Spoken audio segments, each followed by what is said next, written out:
कना कना लेबगे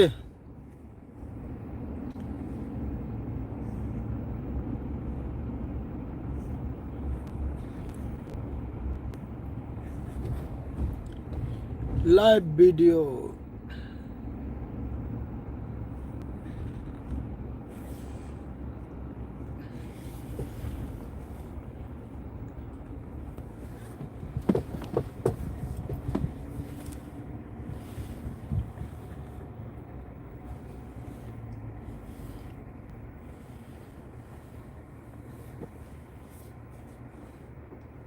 कनासु लेत्रो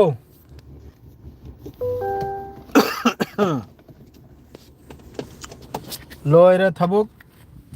गाड़ी से मुथत लम्मे इमाई पे मा अरे ये कनुम नो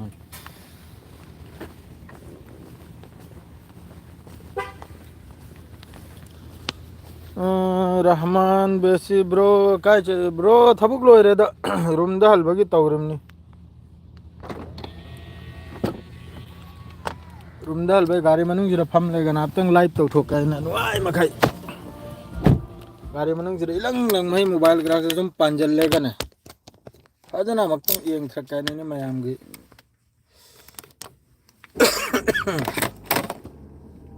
पांजल लेगा नहीं तवदर से कना कना लेबनो कना कना लेबनो कमेंट तो मैं नमा मैं येंग सिदना कना कना नो करी करी नो कना कना नो पाव खरम जु थोकलक लेने करोम दनो अस्सी बगरा फंगरे अदु तवरांकरा हानिर मखैसिना करी पोनो ज्ञानम ताद्रे एस एम रहमान भिखारी चाक चार ब्रो चाक चारक ले आई बुसु भिखारी ने पक्चर लगले कइनो ने तवरे इसिना एस एम आई सु भिखारी द ताखरा ब्रो नते द हजिक त थबुक लोइजरिम नि स्नाउ सिंह हजिक त लोयरगा लंगथरमेगा गाड़ी मनुंग जिरा फमिमनी लाइव से मसाम खतंग तवगाइना नहीं याम सादिन तबुक चिल्ली कंटेनर अनिनी लाइसे चाइना दगी हजिकी याखोय कफेलगी युम सारिसे सिगिने चाइना दगी मखोयगी बल्ब लांग से लाइमनाबो कंटेनर अनि बिग बिग थलमे कार्टून मरफूरम ओइनी हुंपुत्रा मरफूरम कार्टून ओइनी अदर मखोयगी झुमर तुमर ग्राक लोइन हाबलाइमनी आई हौजिक सऊदी अरब त लेरी रहमान बसी आई सऊदी अरब तनी अदु लोइन मोय गाड़ी न पुरकलेगा मादरे या कोई न मका कार्टून मखै दु कायरगा येंगलेगा अकाय तो यावब्रा दु येंगलेगा दु लोइन मका सिंजले नहीं की सुबलेब लेप लोरे नहीं की थबुक सुबलेब लेप त थबुक याम कलगदौरी ममांग दसु याम साथिन कलगदौरी थबक से याम साथिन थबक से कलेक्ट खिदौरी अब भिखारी यायदा हाय जो बेरा लेते साउदेदा दुगुम दोई साउदेदा भिखारी दी हजिक सुती चकरी दोना मेन भिखारी दी सुती दना बौजी मा चखिबदा कनोम करा आई लोइना पोचे करा बिग बिग थलमेन लेरे माना खुलम दना नकर सेंगदो खतोकना तौबिरमबदो लायगमा हमका खुल्लगिनी सोयदमक्की कमेंट तौनसी करी करनो कमेंट तौनसी अदुनते अनौबा सीएम करा लाखरब्रो लाक्त्रिब्रो वालिब्रो सीएम अनौबा कनम तौबे वादु कनागुम्बा पावलांग खंगदि हाबिरो दन समलांग कराक्सी एमु पूरा लैफुल ngau खरे फजना साबोनम तुम मही तौबलागी रने खंगले कमेंट तौनसी करी करी हंगनी कना कना नुंगाइतबले हाबिरो ओ अदुम हाइजरके मखा तारके मणिपुर सिबु अदुम खतना फुनदना अदुम लैगदौरी लाक्त्रे ब्रो हाइब कनो खोइदी लाकेगा थबक करी की फंगलोइदौरी ने करी की नाबो फंगलोइदौर से लागे करी की थबक फंगलोइदौर थबक तो भाई मथौ ताय लेबर थबक सुबंगम मथौ ताय लेबर लाइन दने थबक ngam मथौ ताय करेगा दि नंगी ट्रेड तु वायुंग चाद्रसु लेबर द सुजल बे याबगी अदुगुंबगी हिम्मत यावबमी मथौ ताय बा अजय पाल फोन वेलकम भाई पी हन वेलकम भाई करी हारिम नय खंगद्रे अजय पाल नंगी से वेलकम CM की lottery कन्ना ओली याम्बा ओलनी अदुम ओतन लैदौरिमनी ओतपौदी ओलरोइदा ममांगैदा बाबुंग बिरेन हल चपली हाइबदुरा दिल्ली चटलेगा अखोगी मखोगी हजिकी अखोगी नॉर्थ ईस्ट की इंचार्ज ओई हाइबरा कैनो संबित पत्रादो अदुगा लोइना आदगी हाइंद्र लामनिदा अदुम ओ सनरिमनी पब्लिक महिबु गुमरा सेंबय दमक्ता लेबर की दी कया सागे नोंगमगी लेबर से नोंगमगी नते कोन लेबर से यंगु कंपनी अचौबदो दी लुपा लिसिंग गा चामा लिसिंग गा चनी अदुनी पूरा परमानेंट सुखिब कांदा अदुगा मपानदगी अदुम सुब तारगनबु लुपा लिसिंग अनिसु फंगी लिसिंग गा चमगासु फंगी लिसिंग अनिसु तालिसी माई मागी कैटेगरी दे लइखरे Najmul hello I am from Bangladesh hello Najmul how are you I am from Assam बंधु मैं असम का हूँ नजमुल भाई आमी असम और असम और सिलेटी भाषा आपने जानो नहीं मानी मानी पूर्ण फरेदा दो मानी मादो खजितंग त्रेट लांगदला आदि ने त्रेट लांगदला आदि फई खंगी ब्रने अदुगा लेबर टू बाडला एगनबु तोलोब से खडलिक याबने तोलोब लियसु अदुम तलतले हेंगला इमनी दोना तलतले हेंगला पतो खजितंग इसाना मेहनत से तौ मथोदा इसाना मेहनत से तौरेगा याखोई ने लाख कांदुदा रियाल चात्रुक खक्तनी 600 रियाल ननी याखोई ने सऊदी अरब ते लाखरिसे 600 देगी 800 देगी 1200 दे 1900 देगी 2700 दे हजिक 3400 दे 3700 अदुम कार इमनी याखोई 3700 अपुल बद बेसिक नबु 2700 अदुगा अतोपा ओवर टाइम ने अमन हे कइरे लोइमक पुंजे लेगा इखोगी ट्रांसपोर्टेशन अमम पुंजे लेगा लुपा लिसिंग हुमगा चात्रेट नाबा इंशाल्लाह नजमुल भाई आसबो किन्तु एखन तो आमार हिसाबे इंडिया और बांग्लादेशर मध्य किछु एकटा आछे नानी एकटा जोग्राफासार आछे आमार हिसाबे खर याम बाइदी मिडिल ईस्ट की पाव यामना नुआइते खरा हाइरो मिडिल ईस्ट से शांति ओइरोय खंगिब्रने मिडिल ईस्ट से शांति सुओइरोय सिदा जी तुर्की नसु डोनाल्ड ट्रम्प की स्टेटमेंट दु अदु कनम तौरखरमनिको यारखिद्रमनि असुम तौद्र मोंग की सी अदुंगा सी पॉलिटिक्स हारिदो मयाम सिदा खंगरिम नाबा सी अदुम वाचोय ngangiम नाबा खंगेद्र वाचोय स्टेटमेंट पिरिम नाबा असल मनुंग ददी लानम की फिरेबम लौरिम ना मोहोय की हजि की एम हाइबु कैनो हाइबु ईरान की मथक चिरे लान ताबा मखोय की एम से डोनाल्ड ट्रम्प अमसुंग अमेरिका अमसुंग इजराइल की एम से मखोय ने अदुम मपान द सुम लाव सेंद्रगा मनुंग द सेम सारिम नाबा खंगी ब्रने मी सिबु सावगत हल बाइब तारे सावहल बाइब तो तारे करिगुम्बा हरकत अंगतंग तौरा अदि करिगुम्बा फिफम खतंग तौरा अदि डायरेक्ट हक्ते ईरान जिरे लान थाखरे गायना अदुगो मोंग द सिलोय सिलिम नाबा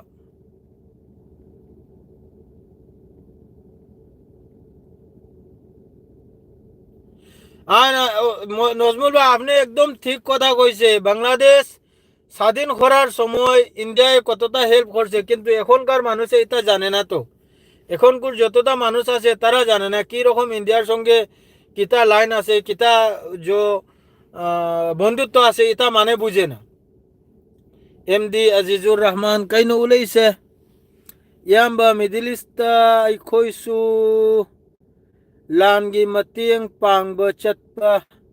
यागद्रा इताव इंग्लिश फिल्म तौरोय सिदा इंग्लिश फिल्म तौरोय सि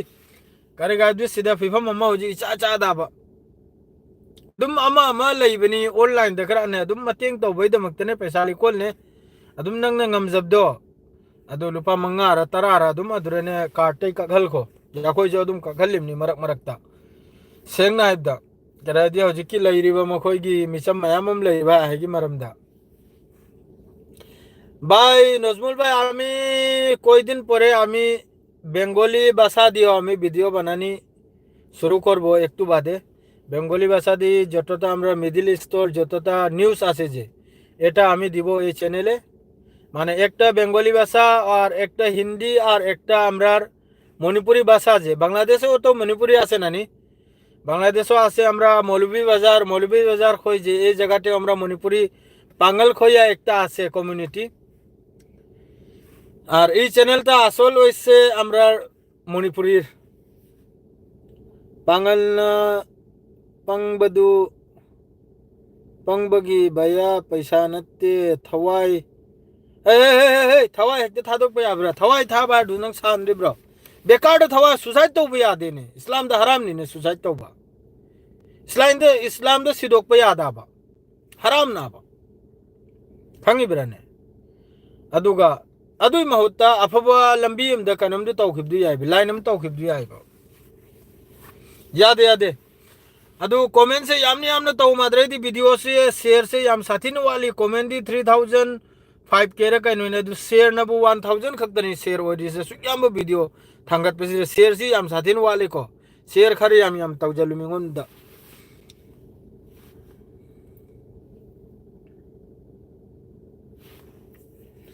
येंगु जैसा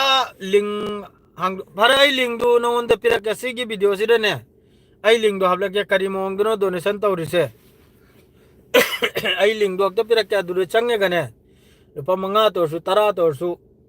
असाइगी लैरिबा हजिकी मिचम मखैदुई दमक्ता अल्लाह दमक्ता पिथोकिबदो अदु बहुत कानब थबकमने अदु आई गाड़ी सी थौदो के चापी सी पिरम गए यामने तबल एकान दे नहीं वाख रे असेंगनि नहीं सुथिन वाख रे मादु आई ना लाइव थोगलै सिनबु हजिकी सीएमसी अनौबा यार यार शांति लोइखरे मैं वारो बीबी आदे असेंग वाने ना शांति ओइरो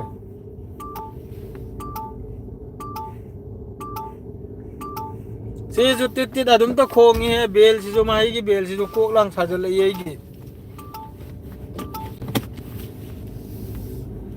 सऊदी अरब त याम वाखल नुंगाइते यामना इस याम साथी ने चाइमनी मखोइना ngang खोनरि मखैसे फिलिस्तीनी लैरि मखैसे ऐसा मीगुमना मखोइना खल गरे हुजिक सिदा फाव कनाम त अकल बु वाम फाव हाइदे कनाम त बस जॉर्डन खकना हाइगल आई डायरेक्ट लान तौने आइना अदरैदी यमन ना हाइरे ई अतै अतै महीने दि हारिमनी अदु ओइथोकते आइना कैसा लंबा लागले हुई नंग अमुक खोंग लाइना फजैने हाइनिंग बाहायुने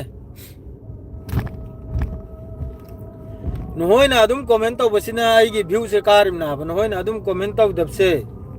या कोई दी चैबीर वाइरने कयाम चाहिए कना चाहिए चैरो वाइरने मालो दाइना सेंग नाइबदा फेस टू फेस चैनब दो अदुनि निपागे थबो दो कमेंट दी पंगांग ते ngang बयाबनी वीडियो दसु पंगांग ते ngang बयाबनी खंगी ब्राने अदु मांग थेंगनब तारगदी कैनोमनी कैसा लाभ नंग मैतै माली आई वाखलदा नते आइना करिगुम्बा मैतै सागै सिगी मरमदा मैतै कम्युनिटी सिगी मरमदा करिगुम्बा आइना नत्तब करा हाई खरब्रो नंग अदु याम साउरिसे ना होय नंग कैनोमगी सपोर्टर ओरिबजाला बीजेपी की सपोर्टर ओरिबजाला हां आई नहीं भाव मैतै की फत्तबम भाव गांगदे पांगल की फत्तबम भाव गांगदे खनगनु चैनगनु आइना माद्रे कुकी की फत्तबम भाव गांगदे दु नंगना अदु यामना आइबु थीना हाइरिसे अदु करी नंगी नुंगाइतबले अदु हाइरो उदोना नंगसो अदु को वादु सेंगदोकना साबा कुरान दा हाइबम लेयाब ताल इला कलमतिल बैनकुम हाइब्रा कैनोमम लेयाब हदीसम लेयाब लाऊ आई गनंगा खंगना दबा एकनब पोसी सेंगदोकना से आइना खंगी ब्राने दु करी पोनो अदु अमतंग सेंगदोकना साबा इबानक से नंगना दु अमना साउबीदना इबु हुई हौदोंग कर हाइरे इसे असे करी मरम गना ना होय आइना करिगुम फत्तब ngangurabra ना होय आइना नहीं मथेल सी एरुंगा आलू का थोंग लमी अदु चाजल ले फजन एरुम मनी में चाथोक ले आलू का फजन चाजल ले गमा दु माई चापी से मागी तु सी चापी से पिथोक लम के खंगी ब्रने हयेंग सो हमको पुंगा मदला कनिम नी आई हाबलक के रेशम भाई हाबलक के कम तौरगा पैसा हेल्प तो ने दो हाब्स रखे आई हाब्स रखे आई वास हम गते सेंगदोक ना की गे कैनोम सी गया कोई की कैसेल lambe haibra kari hai asiga wa macha sim gukte sengdoklam ki ma na ibu thine cheira khari se kari maram gino kari nungai tab leibano amaktang ai khangjaning ki gai ni da kari gum ma ge nungai tab kra leirib jala jutha su lo tho ui do sa ni ne ibu gari start su mut khare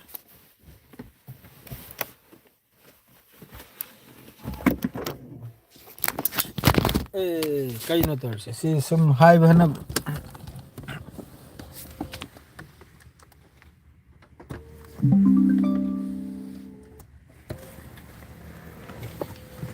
high चापली से हम तो भी थोड़ा मगेगा मदन तरह तो नुआ रो सी संसद निको अमम बिदनी इन चली से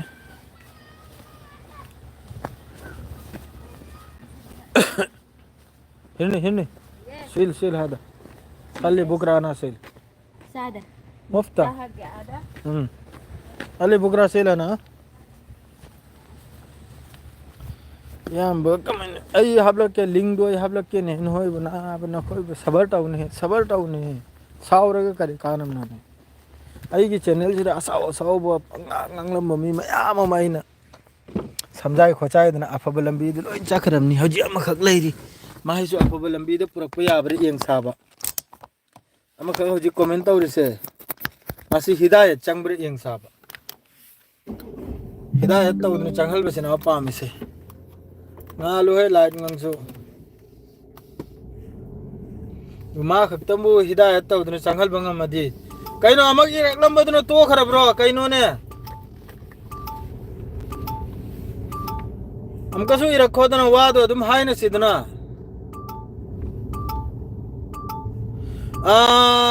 rahman basi khajitang manam mathau dai khangi bira ai sida mayam amasum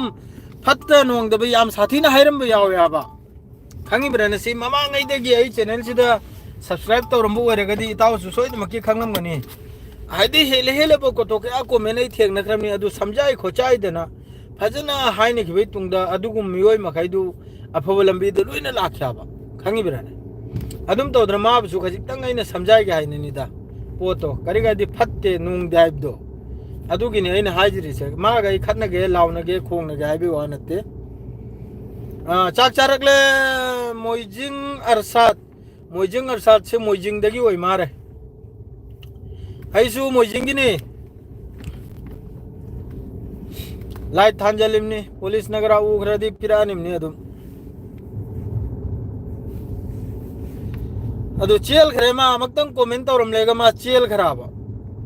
आइना दी हाइनसी ngangnasi nainasi kari maram giro nang waroridu करी फत भाई खरे ngarang सरकार बु खजिक ngang खिब दुगिरा माना कनम तौरि दो दो अचुंग बदि हाय रो राने सरकार बु ngang लोय राने ngang दो इमनि अत अइना ngang बुद्रि कसुनते इंडिया की चैनल इंडिया की हिंदी चैनल में खय येंगु हिंदी की यूट्यूबर में खैना वीडियो सेमले भाई येंगु बा कराय दे थम नमिमने येंगु न खोय में खैबो हजे की सरकार बु सपोर्ट तौरि में खै दो येंगु बा इंडिया की न्यूज़ चैनल अमानी दा हिंदी की चैनल में खाई दने अजी मणिपुर की हौजिक की पाबुंग बिरेन की सरकार माद्रेदी मणिपुर की मिचम हौजिक मणिपुर दा एटी वगैरह अमो वगैरह सीमा खाई से वो कराई दे थमनो मिमनो अमक्तंग मयाम एंगु इंडिया की न्यूज़ इंडिया की यूट्यूब अखोई की सोशल मीडिया दा हिंदी ना वीडियो सेमली मखया है पूरा मनुंग की मी दे थमनो ममनी मनुंग की मी आदि अलोट प मी खुलाई पाइप दे लोइन थममनी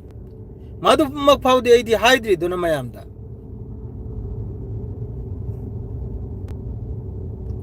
अदुम फाउदे हाइद्रि अब इंडिया गिने एनी नंग अचो चो यूट्यूबर 5 मिलियन 10 मिलियन मखैने वीडियो सेमलक बनाबा पाबुंग बिरेन सिना हजिक रिजाइन पीबै मतांग छिदने असिदा याखोइगी हजि लैरिबा मणिपुर गी सिदा याखोइना हाइरोदि हक्ता अलाल बथो याबा याखोइना हाइरोदि हक्ता सेंगना हाइबदा वासी कनम तौरगा नहीं दे खर ngange याखोइना हक्ता पांगलना हाइरुब तारगदि हक्ता मैते यंगथीदना हाइरिमने ना खलब कोंगायम लेयाबा अतै अतै इंडिया मचादा हिंदी ने सेमलक न्यूज़ साइड पूरा चामथोकतना लोयरमनी पूरा चामथोकतना पाबुंग बिरेना खुला यंथोक्तना पाहेले पाबुंग बिरेना अदु तौदना पाहेले सि याखोइना ता हाइरुप तारगदी एकदम मैति इचनावसु सावनिंग सेंग नाइबदा याखोइना हाइजम नते को हारजे याखोइ हाइसु हाइरोय अदु अतै अतैना हारकपदुसु मयाम खजिकंग ताजल बिवा अदु नेना हाजरिसे अतै अतैदी पैग्रमनि ngang थदना आ खुलाय पीदना पाहेले आ अदु तौहले अदु कम्युनिटी म पूरा हडल बगी पूरा अदुनी पूरा मोंगिनी इंडिया की यूट्यूबर अचो बना वीडियो सेमले इसे माद्रेदी टेप करा मोहगी पाउंग बिरेन की टेप करा या कोई की वायरल होइबगी अमा होइबगी अदु मोंगी ना मादु या कोई दी अदु फो हाइदा हाइरो या या कोई सेंग नाइबदा अदु हाइरो बगा त तायनरा कना हाइरो बगने असेंग वारिम ने हरबे सिगुम वीडियो म सेमु बगने पांगल फत्ते न त हाइर कदोरम ना पांगल न एंथीदन या कोई बु योलिम नि अदु तोरम ना मादुने नै खुरुम जदन ने हाइरिसनि ngang jadram ni seng na atai na ngang budri bera leite ko atai masana bhajana video kara minute 30 kul gi kara bhajana semlak padri edit tawraga aduri kasu bera lei gidre aduga atai atai akhoi pangal sagai na sem si hai ni warau bi gnu seng na asem bo ane ne arche akte youtube kang thoi ge yango adre di desh bak kara hai na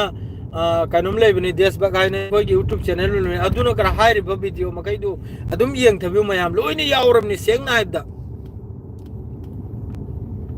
अदु thin thin हाइरम ना पूरा मखा the thermal ममना बा मदुमक्ति या खोय अदु योंदि या खोय वीडियो सेम जे दाबा या खोय आइबो खर खंग जब दो अदुम कना सेम होय गदरी लंबी में आ खर अदुम नांग जिरि दुनि अदु खक्तनी वीडियो दी हमदे इंडिया की चाउर यूट्यूबर मखै ने सा खराबा करी गिनो रिजाइन पी खरिजे कना गा हाइन अगर रिजाइन पी इमनो करोम दे सिले इमनो करोम दे लाइम ना दु लोइन मखै ने लिथोर अमना बा या खोय ने हर सिदी मचा किस्नु हम खक्तनी नुंगाय ते आइना सेंग ना हाय जबदा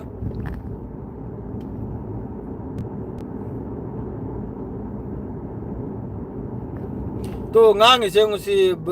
brownie 786 aina sine kanano khangde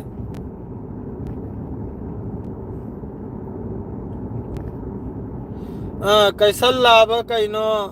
haining ba jawda asem wadri nangsu khabai lek poiramune wakhalda khabai pai bai na hai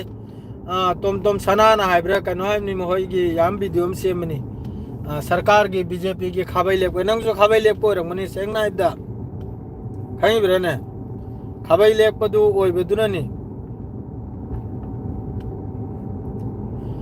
आई ना हाय जब दी या कोई ना हाय रो दी हक्ता दुश्मनी से तौये पांगल फत अदु फत है ना मादु अते अते इंडिया मसाना अमा ने चांद थरकपा हाय थरकपा मयाम दुदी अदरी मयाम थिगत पी दे सेंग ना दा अदु सु हमतंग लाल हल रोदनो थोकल लेगा टेररिस्ट फाव हाय अमनी करी हाय नी हम हाय बम यार अमनी अदि वीडियो मखै दु नप मथौ ता दु ना रे मथंग की वीडियो सेमलक पकांदा अदु नपलदी खंगनी मयाम से कनाना कनाबु योलिमनो कनाना कयाम कनाबु सपोर्ट तबनो कनाना कनाबु कदम तबनो हबदो खंगी ब्राना आदरे हाइजल पगुमबगा कनम थाबगी ओपी थाबगी कनम से मरु मतंग से पांगल न पीरिमनि करा हाइरक पगुमबगा उन्थो अदब कमेंट से थेंगनै ने मोंग मोंगी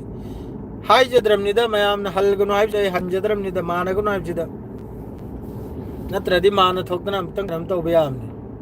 अदु नुगाइते सेंगना हाइबदने अतै अतै एखोयजु मयाम सोशल मीडिया सिर वीडियो येंगिमनि हौजिकी कैनुमदुना फावबा एखोयगी ध्रुव राथिना फाव सेममनि मादुइ मथक्ता ध्रुव Rathee लैरे अदुइ मथक्ता हौजिकी देशभक्तु लैरे Madre सोमदनबु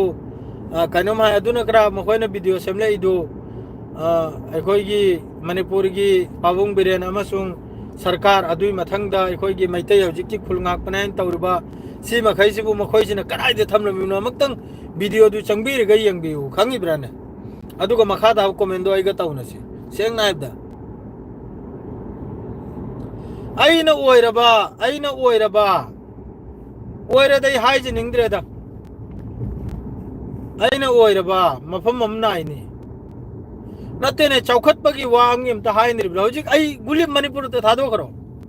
Manipur topic of नि हौजिक इंडिया द पालिबा सरकार सिनने अमखक्ते इंसाफ तोर गाइबिरो हौजिक की पालिबा गवर्नमेंट सिनने कम इंडिया की प्रजा की कम अफब लंबी सिलखर अमक्ता हाइबिरो याउंद अइ हयेंगदगी हेक्तने मखों मखुतो संगोम न हामजरोगे मखो मखुत तो संगोम पूरे गना हाम जरोगे हौजिकी लेरिबे सरकार सिना प्रजा मयाम की करी अफब तौखरे करी अफब कम फायदा वनी पोत पी खरे अमुक हाइबिरो यावंदा ऐसी कनम कोई सरकार कनम पार्टी सपोर्ट तो वही नते कोई ना जाई कनम तो सपोर्ट तो दे जो अफो मीदो जो थबुक सु मीदो अदु सपोर्ट तो सेंगना हाइबदा हौजी अखोई कसारदा याखोई गिद्र बीजेपी सरकार ने याखोई द्रसु खंगी बिराने मादु याखोई गिद्र हौजी बोराक तुरेल दे याखोई मनाक्तरो थोंगम सारे आबा बीजेपी ना अदु हो नरेगा खो नरेगा लोई पैसा लेको लागलेगा अदु हंदक मरक सिदा हंदे चाही चिरे लोई दरमिने थोंगदो काबा कम लोई जल करे मखो मखो त्राही बे खंगी बिराने अदु आई थागले अब कान बैद मक्त प्रजा तुरेल बोराक तुरेल ग्रार से चाव ग्रुप तुरेल नि सिदे ब्रिज करा सादोक कार से सानरि ब्रो अदु कुमदु सादोक पी खरे अदु जिलाथो लांजिल ही मथौ तार रोय अदुम या कोई ब्रिज मथक तुदा वांग बदुर या कोई प्लेग्राउंड असो बोले फुटबॉल फील्ड करा अदु या कोई ना अदुम चतन प्रैक्टिस तो रुवे रा या कोई हवले बा ngang मखै अदु कुमदु सपोर्ट तवेबा अदु अइना हरसे सिनी करम अचौब थौदो करम यूनिवर्सिटी करम कनोम हांग्रमनाब हॉस्पिटल कन बाय कोई की मेडिकल कॉलेज करम बा लार लाई सुगी मरम दे करी पुत तौख्रमनो सरकार से सिनी अइना हंगी से मयाम से अइना हंगजरी से वा महाइनी लाइसंग वा महाइनी मंदिर वा महाइनी मस्जिद माद्रे वा महाइनी अदु वा महाइनी अता अदु तो गुमराह तो उदना माद्रे दी फलाना दा अदु वगैरह माद्रे यात यारक्तर सरकार से वासी नहीं रक्तर करीगुम मफम अमदा मिसम मयाम हतोक अद्रे दी फोर्स लेब मिसम मयाम हतोक असिगुम थबुक से अदुम तौदना लेरमनी करिगा दी जसा मागी असागी मेन टॉपिक तो मेन मुद्दा दो मयाम सिना nganglak ka nira haina nganglak ni bai torok pasida achauba thaudo ga mak ta thogalya ba ado hojik sum tawdana manipur gi sira public mayam sine yarak tab si kan sida hakta sindok sanarim na ba seng naib da wa se mayam ga jiteng gyan taw ba si adu buni politics ado si maram de toklo se atay atay maduni asi gumne sum comment pin dre le mahutane sirila aga paisa ta lo seng naib da adu bu helbo letramni गल्प सिदा कनाम तकी कनाम त मिवा मिथुल करिम त लई गिद्रमनी तो जो यंगु थबुक लो रखले निंग थौगुम न गाड़ी थौरिमनी room यवरनी इरु माइथ्रनी चाक सु चाजल लगले फजना इरु माइथ्रनी अदुगा नालतंग हिपलेगा इमानबानी हम लई कौथोनी अदुगा पबजी दक दक कपथोनी लोइरे पबजी सिदी गेम अमानी दि कापी सेंग नाइबदा चाहि तरे लोम सोरे हजु भाव हाइत्री फजना अदुम टाइम पास नि सेंग नाइबदा चिन धीरिम नते हजु भाव बने बहुत तनी हल्ली से ओरिजिनल मियम बहुत पंगम दे पबजी दा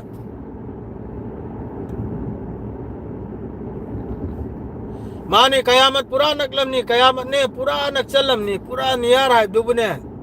सुधीन नकलम नी कयामत से नकलम नी लोइरे ने कयामत नी ने हजिक ता हजिक की फिबम से कयामत नी ने हजिक आई खोई ने लैरी मफम से पूरा मई मथकते या कोई फमिम नी हजिक कम मतम करी होइनी हंदक हौरक पदा करी होइनी करिम त खंग मनते पुंग तरेत का मिनट कुल यौरे लाइव से लोई जल्ला से सोई सिदा मयाम वारो बिबी आदे करिगुम हेंजल खोजल खिबले रसु ngakpiu aduga jesa chat thok pada eni mi maite wegera pangal wegera jo wegera chat thok pada yam sathi ni yeng ne chat thok piu matam si yam ne phatram ni seng na ibda khange dana madre di mayamum thodok su thoklok pagi chance su lai aduna mayam chexel bi adu khakne ina hajri se सियार gun है कि लोइजरे मैं हमारो बिबी आदेश होय किबो के अलर सुंग आकबियो अदो खक्तनी नहीं कि मिनिट सु कुंथा योगदोरे कुल मापल योगरे अदो यारि मखै वीडियो सि मयाम नहीं दि मतम से गजितंग खुयौ न खरे दुना साइ पुंग तरुक के देखरा थोकल कनिम ना बने खजितंग थबुक सिना वायोंगम चाद्रे मादो निनि उमनि से गजितंग थबुक चिलगिने हेंग सगन जेन फावबा अदुइ मतुंगदा फजना कोमला कनी अदो आइना अदुम खल्लिमनि लाइव लांग से अमक्ता हफ्ता अमक थो गया है खंगी ब्राने अमक सांग घंटा अहम गुम मरी गुम इराय नुमित लोटेन आई सेफ्टी हो करे पूरा थबुक लेते इराय नुमित कराइदसु गाड़ी में थौगत खरे थौबम लेते कन डिवाइडर मथक करा थौगत लियामे मौंग चाद चाद ड्राइवर से लेबि जाना में अरांग ने बु लंबी सुक पाक पसी थादोक लेगा मर्सिडीज अल्बा मखोई की कनो माइ दो माइ बे साइबर कनो माइ बे हाइबर कनो मर्सिडीज हम ले 600 कनोंगी मॉडल की मादु इचुम चुमना मीगी मयुम द थौजल खरिम ना मीगी मयुम दा अदुगुम थबुक द तौरी फरे इचनाव सिंह नहीं किसी सिरे लो इजरे अदु मिडिल ईस्ट से हौजिक्सु अदुम गाजा से हौजिक्सु अदुम लान से तौनरी यमन न स्वाय ग्रेन चिंता तौगनु अम मन स्वाय ग्रे गाजा न कोई पूरा टेंशन लौरुनु या कोई ले आइना या कोई ले हरे से अते अते कंट्री मखैसिन दि बस स्टेटमेंट खक्तनि पीरि से अदु ओइबि यादवानी अदु ओइबि यादवानी गाजा मी गाजा द लेगिनिमनि फिलिस्तीन की मी फिलिस्तीन द लेगिनिमनि अदु खक्तनि मोइना ngang से अदुइ मथक्ता करिमता ngang दे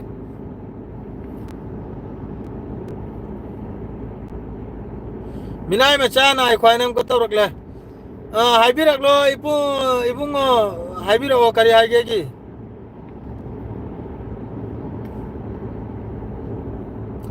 गाड़ी सी टैक्सी नते सी प्राइवेट गाड़ी नहीं है अपंग प्राइवेट गाड़ी ना प्राइवेट गाड़ी है दूसरो तसार न सिरगी ममिंग दा खंगे तो ना लौट न पीरिम नि मपूना बाबूजी रिब्रा तसार की नसीर हुसैन चौधरी की ममिंग दा मपूना लौट के पीरिम ने कार्ड सी उठ पे याद है नहल सु कार्ड में उलुप दे वंदा कनुम ला क्या बने स्ट्राइक मचा मला आखी मादू वार्निंग ने अदू चत खरे मादू हजे मक्के कार्ड से उलुप पता रग दिने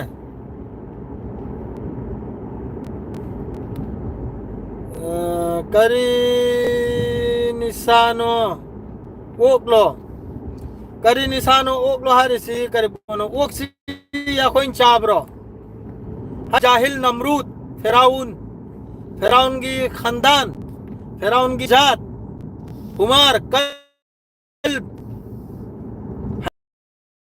या हुमार खंगब्रा या हुमार आइदी कभी नहीं ngang से खंगो या हुमार या कल्ब वो पूछा बहन ब्रो हाँ नको फलक तरह ब्रो नंग रोनाल्ड क्रिस अय नंग क्रिस्तान ओइरगदी नहोइला रिद्रुसु यावरमनि ने याद आइना अदुगा याखोइगी लाई याद पे लाइत्रुसु अदुई पोतु चाबि यादमनि ने खंद्रो नंग अदुम सुंत्रंगदा अदुम धर्म रो तौरिब्रो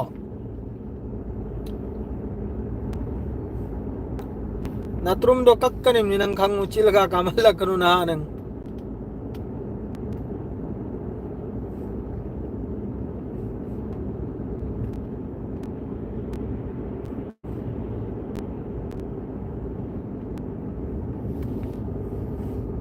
गाड़ी लेप चल लेगा नंग अमतंग तुरको तौना थोक्सी दुना कोई गाड़ी सी थांगजल खीगे करी गाय दिसुम गाड़ी थौरगा लाइट तो बुसे नुमाइत्रे आई सुवासिरे गाड़ी से चल करी गाय दी नंग वासे सेंगदोकने गे नंगी नुमाइ तब से करी पोन अमतंग दे खंगलम गे रे दिन होय गुमबंग को चाइने गाय की हे दोसा लागले नंग दी हरगलो नंग कमेंट नुमाइ तब ले नो करी आई ना हाई ग्राम नो हायरकलो दो ना हायरो तू आई लाइव ला हमनी तू दी काने वो लाइव लो इधर ये इताओ भी अदुम आन मेरे कान रो दे सब्सक्राइब तू दगलाऊं तो जला मुदर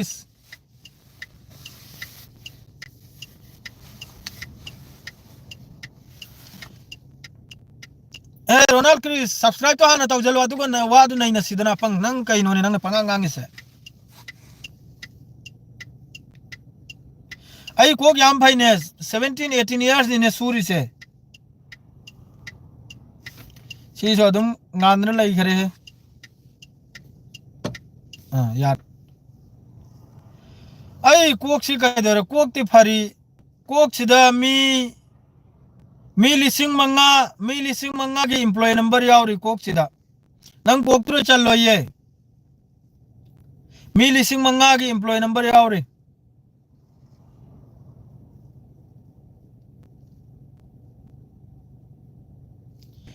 नसीर याम सांग न कइनो हाइबदु आई खंगरे रोनाल्ड क्रिस हाइना हम खगला ई मासी गवा मसा होतंग सेंगदोक नरिमनिदा मालसु फरे थी मतुम मालसु फरे कइनो मतुम गांगसु फरे नंग ना दुयाम नसिल कल्ली से करिगनो बदुना बाय नंगी से नंगसु इंसान मीद लेत्रब्रो हाँ नंगसु खबै लेकप्रो खबै लेकपो रिबजालो नंगसु सुम कमेना मम ताउनबसे नुगाइने हे सी हक्सांग फ्रेश ओइरिम नाबा हक्सांग फ्रेश ओइ थोइम नाबा आई दुबई द नते इताव आई सऊदी अरब तनी है नंग लाले आई सऊदी अरब तनी तू सऊदी अरब तनी आई तू यंग सी सऊदी अरब की वेदर ने फजद रे यंग यंग नंग थिबाय को नंग थिबाय को ओलिम नि दो या कोई ने nguni thogum na famim ni sida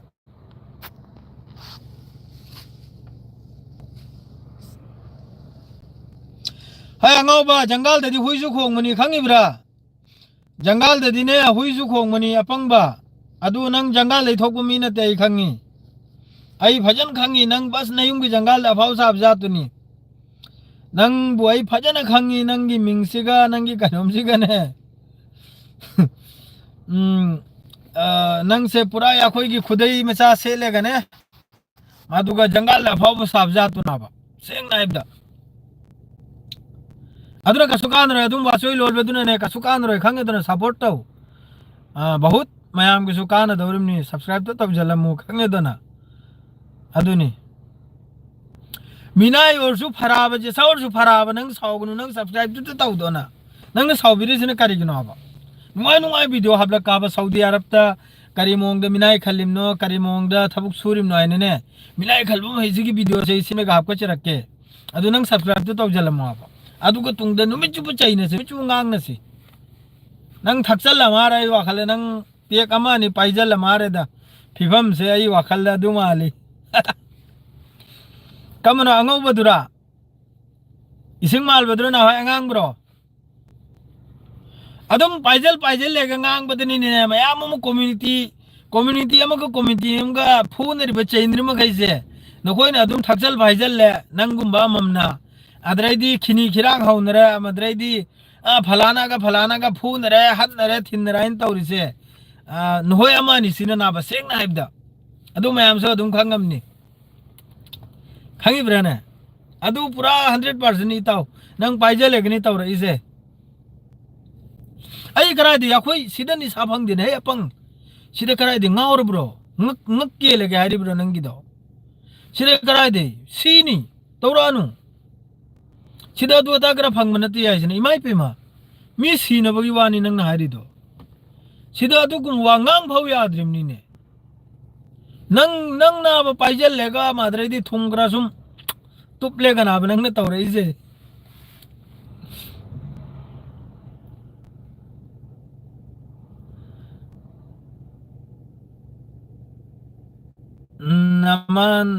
नमानबा ओक्थुमान दो कम मनो नमानबा हर से कोई की अंकल ड्राइवर छुट्टी दनी मा लाख प मा सुला आने दु गलाय थोलके अदुम नुंगारी बरुन अम ngang से उने रोनाल्ड ट्रिसर से कनानो खंग दिने पंगांग तनी ने ngang लेन है इबु फजन चाहिए ने याम साथी ने समझाई नि या किदरे ने सुबिया याइसना मिनाई और सु इंडिया की लुपा लिसिंग 80,000 दी फंगी थामदा अताबिदा नंग दी मखाई भो फंगनम लोय खंगी नंग दी मखाई भो फंगनम लोय आई दी मिनाई खल्लसु मी युम सिल्लसु गाड़ी थौरसु पैसा फंगी नंग दी नीरेगा मिंगोंदगी नीरेगा मादरे दी कनम तौरेगा चेरंग न योंबा अंगौ बदु खजितंग म कापतुरा हैरेगने मादुगा थुम तुपेगा नंग दी कनम तौरिम नाबा नत्रो आई मणिपुर द तोकलनी ये सार मणिपुर द तोकलनी अधिकारी पोनोय खंगदे द बरुन नंगसु अमे याम कन चाहिए आई मिनाई तुना है ने करी हाय रुनी चाइनिंग ब चाहिए जरो अदो आई ने चाहिजनिंग रे दाई ना हाय जिनिंग रे दी मा ब यंगु नंग चाइनिंग ब चाहिए मा दु चैनल दु सब्सक्राइब तोरो मो दुगा वीडियो से शेयर तोरो मो ने मोंदे ने दावत तौरिम ना बा नीजरिम ना बा माम की सब्सक्राइब तो याम इम्पोर्टेंट ना बा रोनाल्ड क्रिस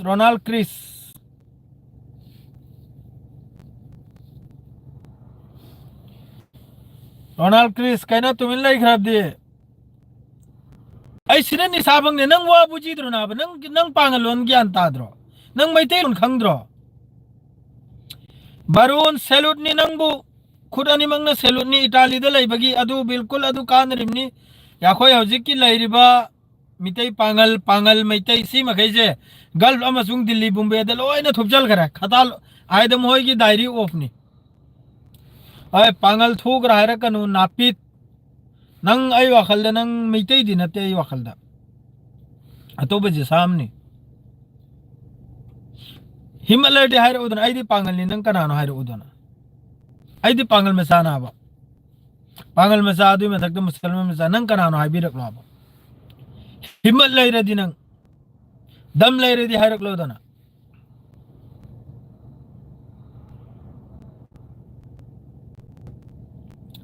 हाय नम थीबा लंबी भाव हल्लबा दु सी लिलोंग की लंबी रो हाय नम थीबा सी लिलोंग की लंबी रो सी लिलोंग की लंबी नाम है ए सी असिंग बगारी लिलोंग द लई ब्रो लिलोंग की नाकल दे की सऊदी सायंगरा तौरक लेने मकोप सी यारक्तरे ने नते चैबोदी असाइन माबु चैबी आ रे मादु आइने चैद्रिस ने करिगिनो हायदा बरुण भाई हाय रे खोलेगा समझाएगा जिदंग ओंजे आइगी चैनल सिर मी मैम चैरमी आइबु सुथिन चैरमी इमाई पे मताबे आदमई चैरमी नि आइबु अदु लोइने समझाय खोचाय बदगी लोइने फजना हाइनबदगी लोइने ज्ञान तारक्तना होजी लोइने आइबु सब्सक्राइब पदना सपोर्ट तो बिदना अमदी मई हो मई सपोर्ट तो खरे आइबु अहिंग दोंग थिल चैरमी नि आइबु हंगेदना हुइएल गुमना थोलक पे याद्रिमनि यूट्यूब सिदा अदुम द ngang माय कमेंट जिना अदु समझाय मलबदा येंगो फत्ते सी जसानसु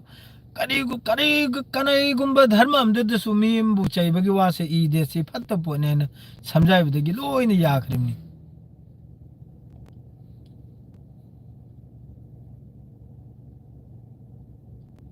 हट माई याद रे अल हयात मवांग दे लेरेगा इन माई तौर माई मको फलक्तरे ओ मालसु फैये मांद्रसु फैये सिमाई कमेंट से पावनुगा है नि सुम तौरगा ब्लॉक तो जल की दमा मुख फौला रोय बमादरे तुंगद नुंगा रोय ब खेला से ओ पुंग हम तारा हरि बा मदु थबक थरा दु कौ मी लैरि मखै से कौथोक न हो न ने बरुण भाई लैरि ब मियोय मखै से मैती वगैरह पांगल वगैरह पुथोक तना थबक सुवन न हो न वाबो मयाम द थोकपी न हाबी वाबो यूरोप लोमदा मिडिल ईस्ट लोमदा गल्फ लोमदा खंगी ब्रने करेगा नि नत्रदि अदुम सुम यमुसी चाजल थकचल लगनी माना कनम तौर से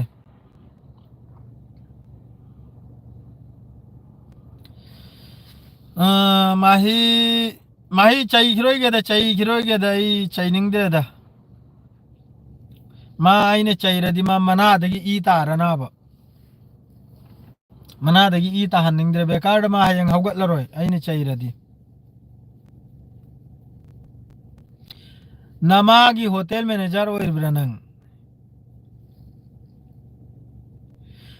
नमागी आई नचन पिगरा लोगे ग्रा हायरब जालो आई नंग न दियम या उंदे ngangi से हैं आई नचन पिगरा लोगे आई न मौलांग ग्रा हायल रुब जालो कोई रुब जालो आई नगरा नरा गो एं कोई बीरी दुसु नरा गो निंग कनों गुम न थंगबनी महारानी गुम न थंगबनी थंगी ब्रा सार अदुदा ओ सिदा पुंग सार ग्रा हायरा कनु इताव हायरा उ बरु नुआय तेसे सारा एंग्रा हमको नंगजु सिदा पुंग 3 का मिनट 53 यौरे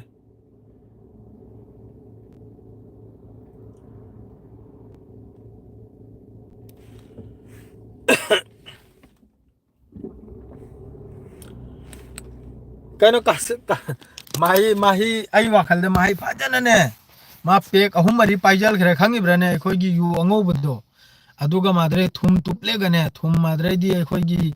अच्छा टुपले गनी मान ngang इसे खंगी दना सिदा करिमदा मयाम साउबी गुनु है सलातुर रहमान साउरुनु बिल्कुल साउरुनु ngang जनी मान ngang मान फंग दरुमनी खंगी ब्रने मान ngang मान फंग दरुमनी मा मी थी द चोंग थे ने या खोई चोंग थे सिरो सिदा मयाम प्रजा मयाम सी मियो एमा हौजी थी द चोंग थे ग्राय ने या खोई सी चोंग थे सिराबा या कोई करी गिनो मान गदौरी से मीदुगा करी मथोगनो अदु मानब दगी ना बखन चैन रे इसे मा ngang जनी या भंद्रे रोक्तो दूसाडो खंग्रे ई खराब ना बा रोक्तो दूसाइने ने मयांग लो ना हाइबले रोक्तो दूसाइने ई द दूस ले आइने खंगी ब्रने ई द दूस निमा ई द दूस नि अदुना निमान तोर बा ई द दूस ओइबदुना ई दुना साइगी फजना पोकलक्तना मयाम ग दिनदना मयाम ग ममानमा खैगा तिनरकलेगा चाउरकपा तमलकपा ओरगदी मा हाइगुमो ngang loidaniमना बा आसिगा मानब सुया यादे याम साथीना साइदगी आइने माबु समझाइदनो होनमनि खंगिब्रने सब्सक्राइब तो बिरमु शेयर तो बिरमु वीडियो असि कनम तो बिहाने अदु यारोय दो मिदु यारोय वालेकुम अस्सलाम एरुंगा आलुगनी इताव अदुसु याखोयगुम मिनायगी मी यमना मिनाय यमना थोंगबिदना थमलमले खुद सामदोकले अदुगी चाथोकतना लागले नुंगाय मखै खंगिब्रने याखोय जुमीगी मिनाय नि याखोयगी जोमक मिनाय लेरियाबा सेंगना हाइबदा तमना हाइबि याखोय जु मिनाय ने याखोयगी जोमक मिनाय हम लेरियाबा अदुना थोंगबि खोतबिरमदना फजना यामबदुना थंबिरमले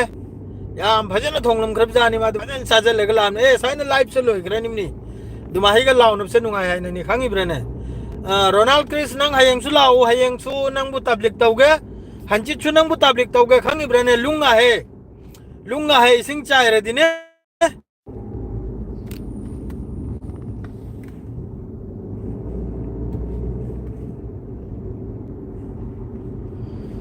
नंग येंगु वारोबे नहीं गिदी लोइसि सिदा तर नत्र हयेंसु नंग कमेंट तौ प्लीज करादि नंग बय तबलिक तौगाबा नंग पुरक पे आब्रे येंगाबा खंगिब्रने जुनेद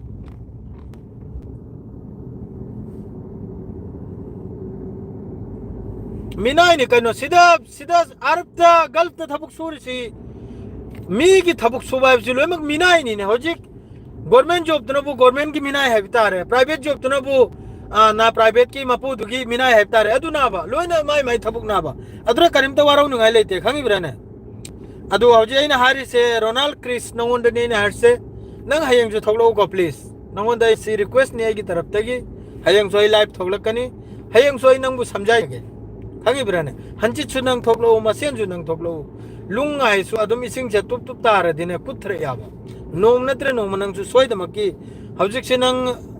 नसाम पाइजे लेगा नंग फमिमनि आई खंगी हयेंग नंग नसा तौदब कांदरि नंग अफब मरोल हायरकनाबा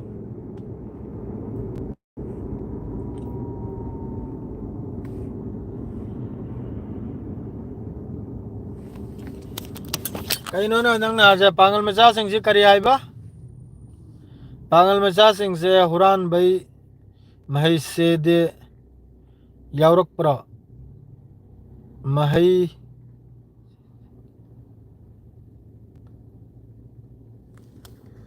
नंग आज पागल का आई पागल पगला दी आई पागल पगला दी आई कसार पगला दी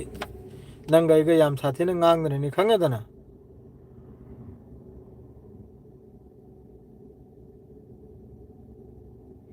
माय मैते में सावर ब्रे पांगल में सावर ब्रे करिम त खंग देखो तो मान पांगल करा पक्तन ngang सिदि याम साथीना नुंगाय तो वाफम नि अदुदि तौगनो सेंगना इबदा दुम या खोय चाइना सि ngang न सि अदु फाव याय खंग दना अदु गनंग न पांगल करा हैरा दि सकथु हुइथु नाइथु ओक्थु नंग मसक खंग दना नि आइबु नंगोंदे ना काम पेर ngang ngam आमक चैरक पर नंग ने मथोंग मरम ना रे खंग दना नंगुम्बदी नुमिचु पॉकेट आपतन पुई नंगुम्ब सकथु नापित मचादे खंगदना हुइथुगी लमथुगी खासलत तो नंग आइबु चाइनिंग बचायु बेरा लैते सागै तुगै पुजलकनो खंगदना कसार पुजलकनो पांगल पुजलकनो साखुत पांगल ने नंग तो बंगांगनिंग बंगांगो खंगदना हुइथु मचा सकथु कादरम नि खनित नगारम नया का लिलोंग मनिंग लेकाय देग्रा वीडियो सेम ले ग्रा गले तुमिन ले ग्रे दिगा न हुइथु रिब्रा नंग अदुमाय न फना हारम बदगी असादे गारी ग्रा लेप तम योजी लेप चले छ नंग ना कसार पांगल माद्रे पांगल हैंग्रा असादे न नंगबु हाय ब्रो करी गुम फत्तबा हां न्यूज इतरी से करेगा ना मतिक चार ने निपाम चार या कोई दिशा को हल्लेगा एड्रेस आएगा नहीं वीडियो सेम से नंग नमान पोक पर सेम बोर्ड नंग कनान हारो उदाना अदुम कमेंट तो बुद्री या कोई चैनल खुदिंग दिचंगे कमेंट तो रुमंगम में अदुनी हुई की हुराम भाई थबुक आर दो खांगे दाना नंगसु नमान पोक पर सेम बोर्ड आई फलाना मिनी फलाना कम्युनिटी दे ला नि फलाना जात नि नंग बोई चाहिए नाइन चाहिए थोरो आबा अदु अडी आई नंग बो खुपी उत्काबा निपाम साने हाय गाबा प्रूफ कलोगे तो चाहिए दोनों हिम्मत लाई रही दम लाई रही अदुनी दम लाई बाहर दो नंग बुद्धि अमक तम सखंग बदे नंगी पूरा सित्र का दौरिमनी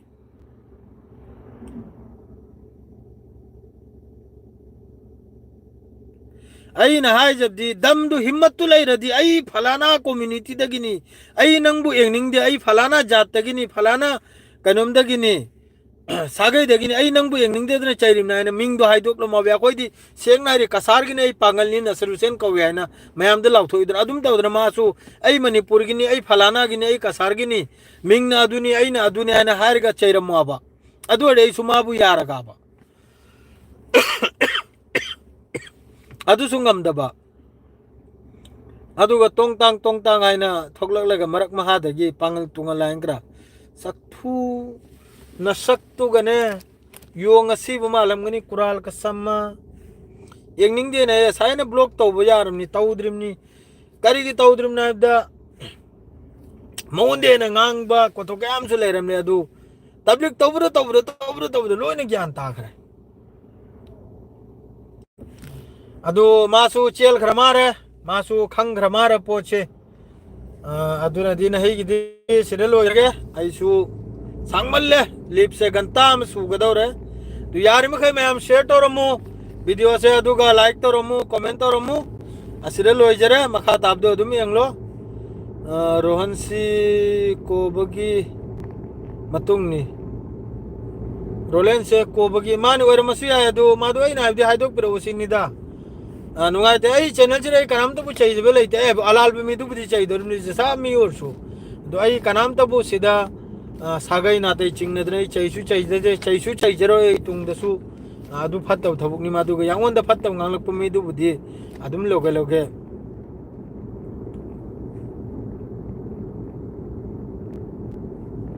तबलीग से तौरमनी अदु तबलीग से तखदनो हो नमनी मोहम्मद तोम अदु याद रे मा चेल किमना हाले